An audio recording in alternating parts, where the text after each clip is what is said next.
Su ponencia la he llamado así: influencia de la caza y de la propiedad privada en la conservación de la naturaleza. Fundamental.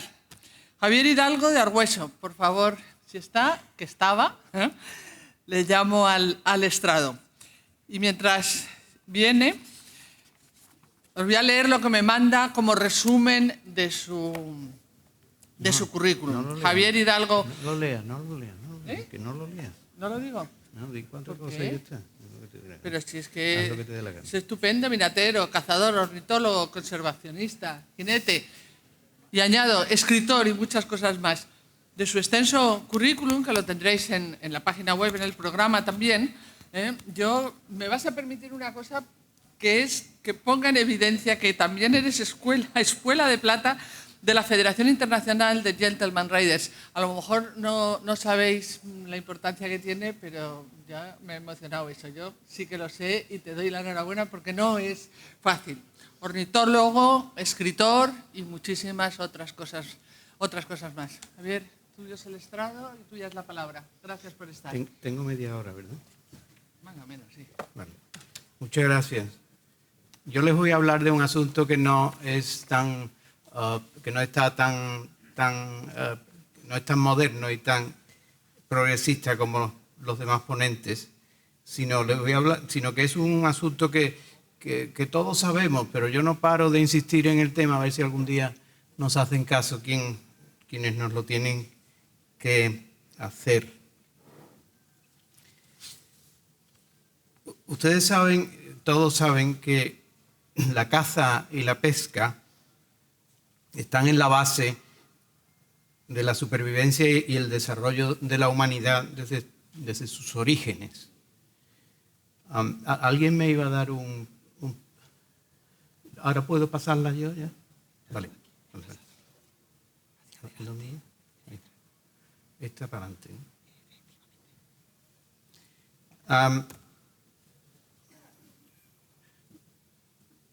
Con la aparición de la agricultura en el Neolítico, de la agricultura y de la ganadería, el hombre deja de ser nómada cazador y se convierte en agricultor y ganadero, por lo cual la caza deja de tener una importancia vital en la subsistencia de la humanidad, pero adquiere otros intereses y llega hasta nuestros días como lo que es, como un importantísimo recurso renovable natural. En nuestro país existen muchísimas propiedades que hoy día, propiedades rurales, espacios naturales de propiedad privada, que hoy día constituyen el mejor ejemplo de biodiversidad posible. Frente a estas propiedades privadas, espacios naturales gestionados para la caza y para otros aprovechamientos naturales, frente a ellos hay una serie de reservas, de espacios, entre comillas, protegidos por la administración y gestionados por ella, que han demostrado ser un desastre desde el punto de vista del objetivo de la conservación. Estos parques y reservas se establecieron sobre propiedades que eran privadas y cuyos propietarios las habían mantenido durante muchas generaciones, pero se ha demostrado que, como he dicho antes, que es un auténtico fracaso. La historia nos muestra reiteradamente que cuando la propiedad privada desaparece, el medio ambiente sufre, porque lo que no es de nadie, nadie lo cuida. Ahí está el ejemplo de lo que pasó en Portugal con la revolución de los claveles. La gente de la ciudad, de las grandes concentraciones, se arrasaron las fincas que virtualmente fueron expropiadas por el nuevo régimen, y al cabo del tiempo las autoridades se dieron cuenta que aquello no servía para nada, porque estas fincas, que eran un emporio de riqueza en los tiempos pasados, pasaban a ser un baldío con producción cero. Tuvieron que volver a llamar a los antiguos propietarios para que se hicieran cargo de ellas y para que les devolvieran ese estatus de bien productivo. Además, la iniciativa privada siempre va por delante de la pública en materia de conservación. El siguiente ejemplo que les voy a contar lo corrobora. La malvasía es un pato buceador de las zonas húmedas del Mediterráneo. Su población llegó a ser tan exigua que a mitad del siglo pasado nos quedaban como 100 ejemplares en total. Y la mayoría de las malvasías entonces se refugiaron, porque fue un periodo de sequía muy duro, entonces se refugiaron en una laguna del término de Aguilar de la Frontera, en la provincia de Córdoba. Un ornitólogo ejemplar, Tom Gallic, que tenía un negocio de cacería de perdices en La Mancha para extranjeros, para cazadores extranjeros. Pues este señor, a quien yo tuve el honor de ayudar, alquiló los derechos de caza de la laguna donde estaban las malvasías, y durante 2 años pagó un guarda para que las malvasías no fueran molestadas hasta que lloviera y hasta que los demás espacios húmedos cogieran agua con la lluvia. Nos costó 2 años convencer a la administración para que relevaran a Tom en el pago de los gastos de conservar la laguna. Al final, la administración se hizo cargo y bueno, siguió pagando a un guarda, pero ya no a nuestros guardas, sino a un guarda que ellos pusieron, y que imagínense ustedes cómo funcionaba. Y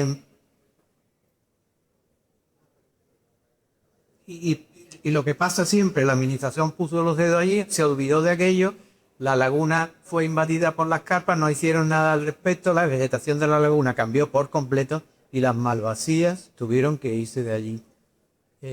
Entonces, afortunadamente, ya había otros humedales en Andalucía que tenían agua y pudieron sobrevivir repartiéndose por los demás humedales. Yo puedo decir hoy día con mucho orgullo que la población de malvasías, de aquellas 100 ejemplares que quedaban en 1980, pues tenemos hoy más de 2.000. La caza y la pesca, además, entraña una importantísima, tienen una indudable importancia cultural. Su ejercicio ha dado paso a manifestaciones de arte en todos sus aspectos, algunas tan primitivas, tan antiguas como la primitiva escritura rupestre. Y además la caza y la pesca han generado mitos y leyendas y han contribuido a la domesticación y el adiestramiento de animales como perros, halcones, guepardos, elefantes, por supuesto caballos.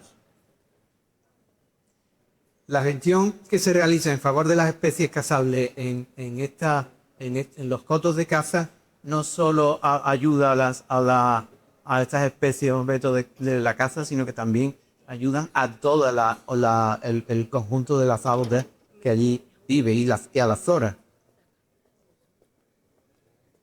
Sir Peter Scott era un conservacionista británico del siglo pasado, que fue fundador y presidente de una colección de reservas naturales de aves acuáticas, y esta fundación se llamó The Wildfowl Trust. Peter era también fundador y ideólogo para la creación de World Wildlife Fund, esa organización que en España se llama ADENA, que tiene un oso panda como emblema. Eso fue en los años 60. Bueno, pues Peter, que aparte de otras cosas era escritor, en uno de sus libros de haber escrito lo que les voy a leer. Las especies salvajes deben ser consideradas como una cosecha natural, y la forma de recoger esta cosecha es la caza. Solo hay que conservar el sistema natural para permitir que siga habiendo cosecha. Peter, que es más conocido por sus obras artísticas, era un gran pintor de aves acuáticas, y sus cuadros hoy se venden a millón. Peter además era hijo del capitán Scott, aquel explorador británico que llegó a la Antártida tan solo un poco después de que lo hiciera Amundsen. y el pobre murió en el viaje de vuelta. Pues la educación de Peter corrió a cargo de la familia real británica. Y Peter no solo fue un gran conservacionista, un gran pintor, pero también fue un gran cazador y un medallista olímpico en vela. Vamos a ver qué ocurre en otros países en cuanto a lo que concierne a la caza y a la caza y a la conservación. Suecia es quizás uno de los países europeos donde hay un mayor porcentaje de cazadores. Un 4.5% de la población practica la caza de una u otra manera. Cuando llega octubre y se abre la veda del alce, hasta las escuelas cierran para que los profesores y los niños puedan ir a tomar parte en este ejercicio venatorio, que además no es solo alces, son ciervos, corzos, gamos, etc. La cacería allí se sigue rigiendo por unos ritos antiquísimos, pero perfectamente conservados a lo largo de los siglos. Las fincas de caza tienen, aparte de la caza, otros muchos aprovechamientos. Por ejemplo, tiene muchas cabañas diseminadas por el bosque que se alquilan para ocio de naturaleza. Se cultivan peces y cangreros en los ríos y en los lagos. Hay facilidades para deportes náuticos, para pesca, para equitación, etc. Es bien conocida la gran afición que tienen los suecos por el campo y lo bien que lo cuidan. Es un ejemplo para los demás países europeos. Pero al mismo tiempo esta gente, los suecos, son quizás el país más progresista y pionero en la adopción y en el desarrollo de las nuevas tecnologías.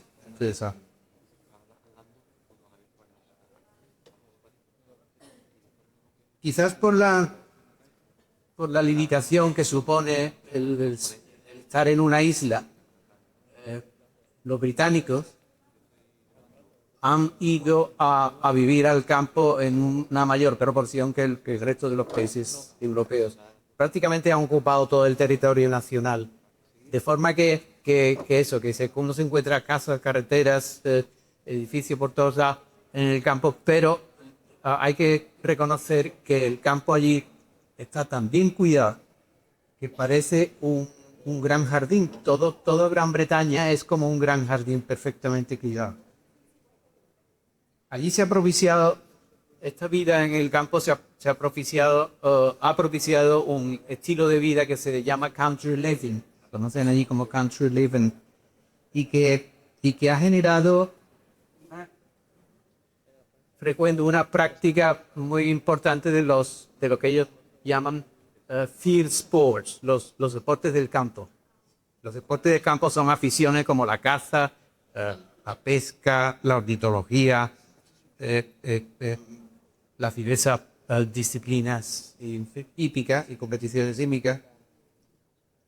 Pero Gran Bretaña quizás por eso ha sido el pionero en la creación de organizaciones, ONGs, dedicadas a la conservación de la naturaleza. Una de ellas, la RSPB,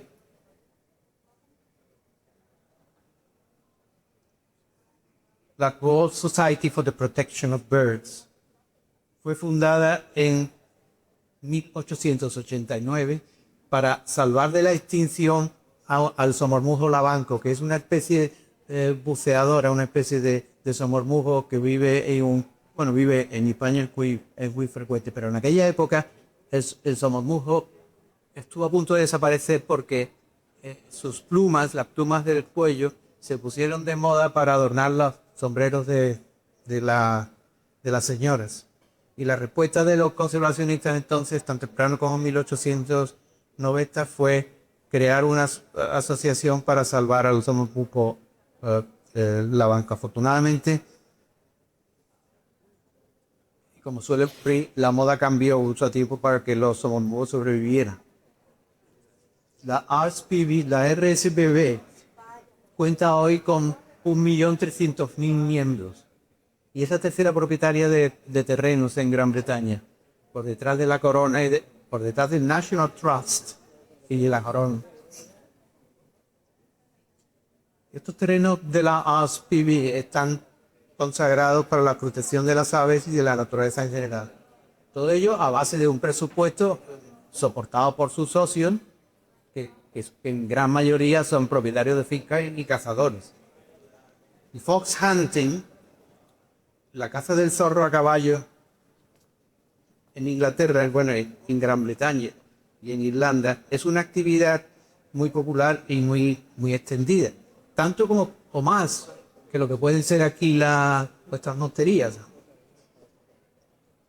Y esta actividad contribuye de una manera importantísima a la conservación del medio y al fortalecimiento de las relaciones de la sociedad rural. Tanto el fox hunting como el country living han generado una enorme cantidad de grandes hombres de Estado, de grandes empresarios y de deportistas de éxito. Estas son algunas escenas del fox hunting como todavía hoy se realiza. Esta foto es de esta última temporada. Esta foto es de noviembre del 24, pero ahora creo que hay una de febrero, de hace un mes. Bueno, aquí pasé mucho medio, por eso se me puso la cara así.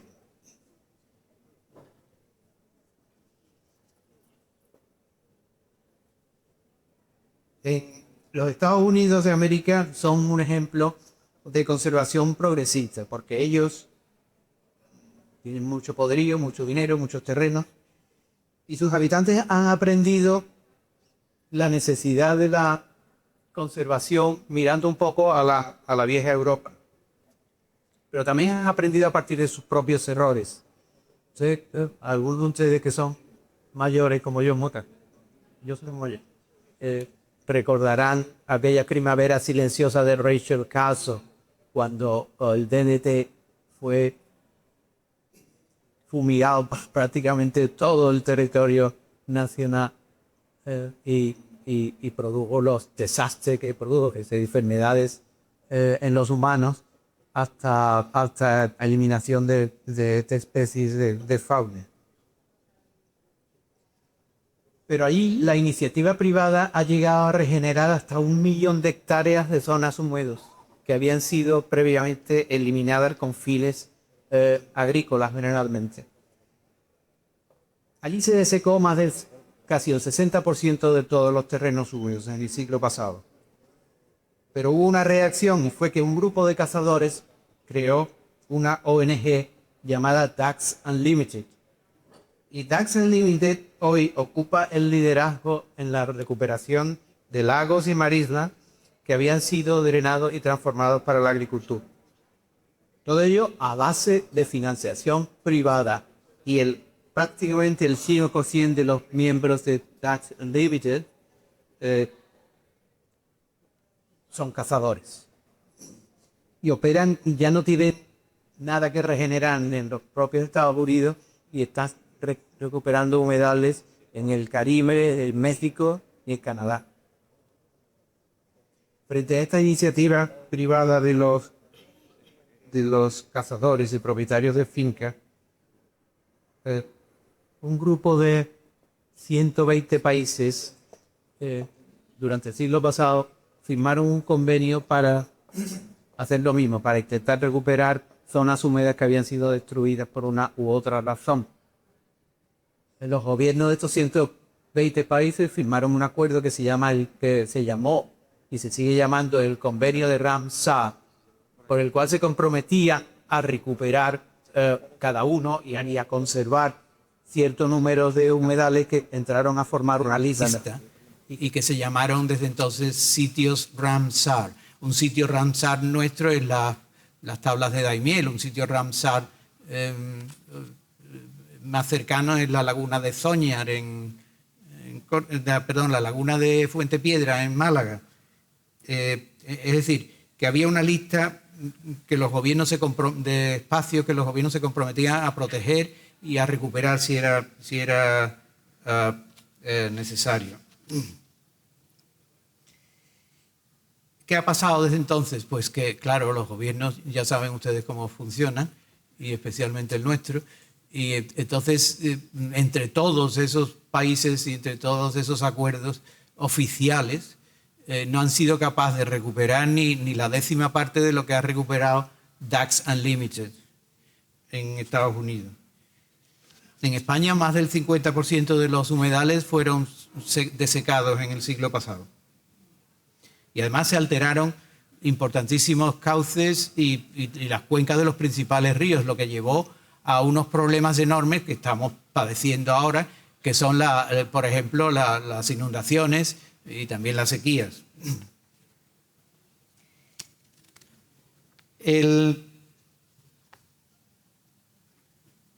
Nuestro país no es precisamente un buen ejemplo en cómo se deben conservar las zonas húmedas, y además no tenemos la suerte de tener una organización privada como Ducks Unlimited que haga el trabajo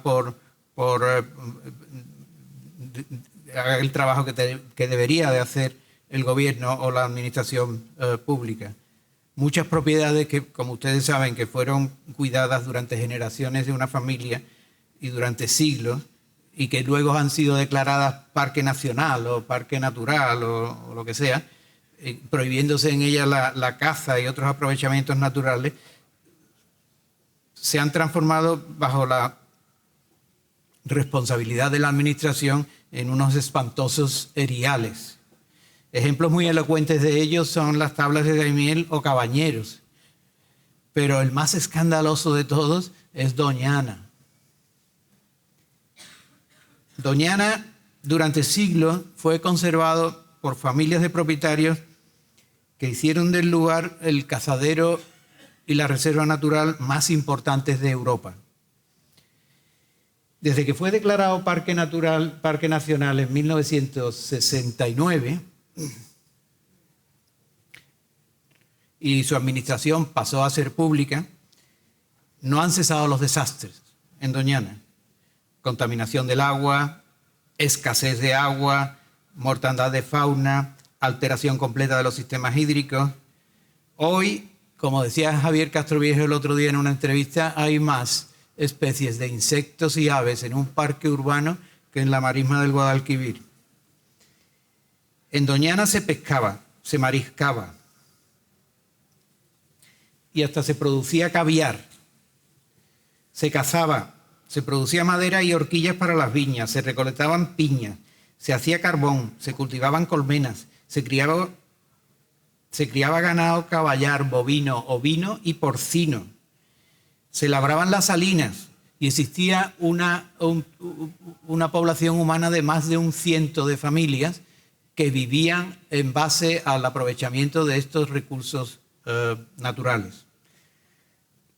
La declaración de parque acabó con todos estos usos y condenó al emblemático espacio a convertirse en un recinto cerrado donde la ausencia de la gestión humana contribuyó al cambio de la vegetación y a la disminución o eliminación de especies emblemáticas e importantísimas como el águila imperial y el lince, y también contribuyó a la desaparición del conejo. Que nadie se crea que los espacios naturales hay que declararlos protegidos, cerrarlos y olvidarse de ellos como hace nuestra administración. El hombre y su actividad son absolutamente parte de la integridad de estos espacios y una parte muy necesaria. Ahí está la dehesa, el mejor ejemplo de sostenibilidad que existe en el Mediterráneo. Un sistema cuyos recursos naturales son valiosísimos, pero que además alberga un hábitat importantísimo para un número enorme de especies de fauna, principalmente aves, tanto residentes como invernantes que vienen de otros países.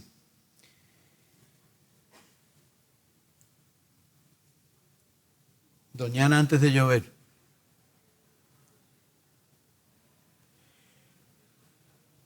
Cuando a finales del siglo XX la población de águilas imperiales había quedado reducida a menos de 100 parejas, y estas eran las que había en todo el mundo, prácticamente todas ellas vivían en cotos privados de caza manejados por sus propietarios.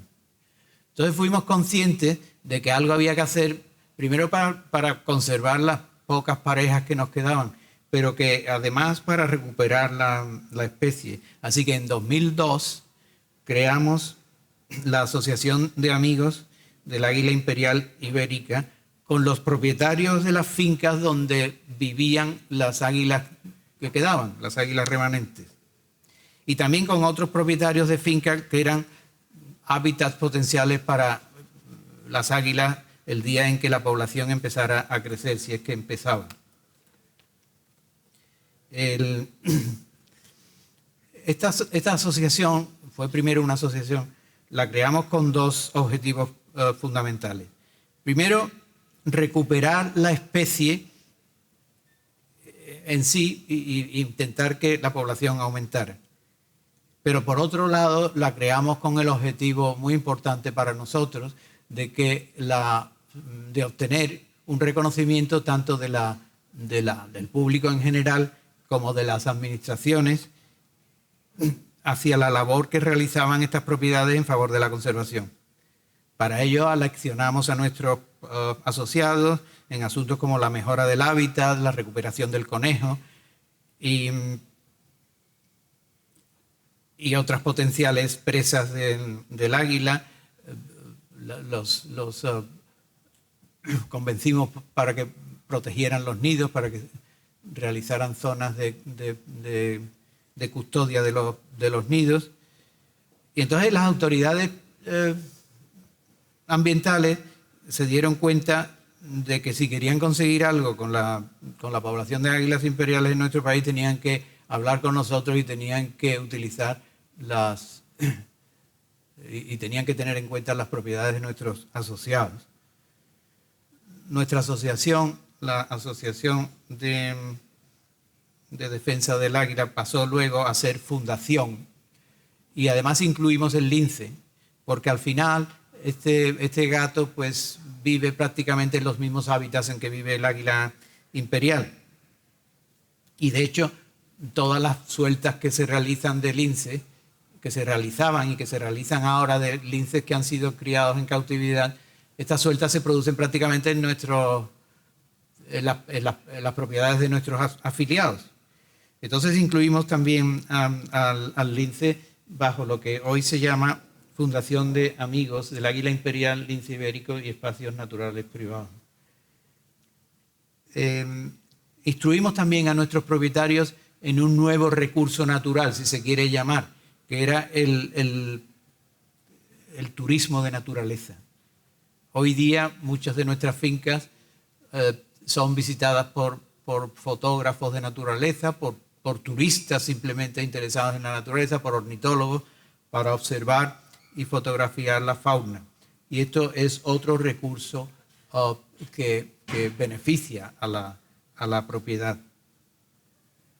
Hoy tenemos más de 600.000 hectáreas bajo el paraguas de la Fundación, 600.000 hectáreas que son además el ejemplo de fincas o de espacios naturales mejor conservados en España. Y en esas 600.000 hectáreas viven más del 80% tanto de las poblaciones del lince como del águila imperial. La población del lince está ahora por encima de los 2.000 ejemplares y la del águila imperial acaba de pasar los 1.000. Tenemos más de 1.000 parejas de águilas imperiales ahora mismo instaladas en nuestros espacios naturales. Visto todo esto, parece claro que hemos de exigir a nuestros administradores que cumplan con la obligación de mantener no solo los espacios naturales, la flora y la fauna, sino también los usos y costumbres relacionados con ellos. Y al mismo tiempo deben de reconocer y compensar de alguna manera a los esfuerzos y a la iniciativa privada por haber conseguido que la naturaleza y la biodiversidad que todavía se pueden disfrutar en nuestro país haya llegado hasta nuestros días. Hay que mantener el uso de los recursos naturales porque es la única manera de conservar los ecosistemas. Y dentro de ellos, la caza es probablemente la mejor posible herramienta de conservación. Muchas gracias.